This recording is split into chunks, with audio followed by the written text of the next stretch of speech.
વગડ તાલુકાના રાણકપુર ગામમાં Indian army man Bharatsinh Zala 20 વર્ષમાં ભૂમિની રક્ષા કરીને નિવૃત્ત થતા ભવ્ય સન્માન સમારોહ યોજાયો।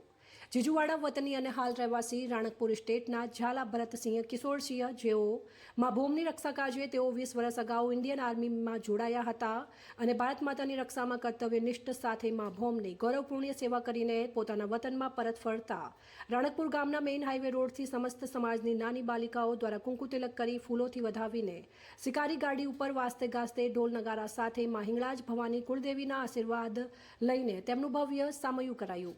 સમસ્ત ગ્રામજનો અને પોતાના પરિવાર સમાજમાં પરત ફરતા તેઓનું રાણકપુર ગામ તેમજ રાજકીય અને સામાજિક અગ્રણીઓ અને આજુબાજુના ગામના સંબંધિત વડીલો ભાઈઓ બહેનો અને માતાઓ બહેનો તેમજ સમાજનું ભવ્ય ગૌરવ શોભાયાત્રા સાથે ભવ્ય સ્વાગત કરવામાં આવ્યું। નિવૃત્ત આર્મી મેન ભરતસિંહ ઝાલાનું ફુલહાર સાલ તેમજ અન્ય મોમેન્ટો આપી ભવ્ય સન્માન કરાયું। દેશપ્રેમી જનતાને ઝાલા પરિવાર તરફથી ભાવભર્યું આમંત્રણ આપવામાં આવ્યું હતું। રિપોર્ટર હરીશચંદ્રસિંહ વાઘેલા, વગડ, બનાસકાંઠા।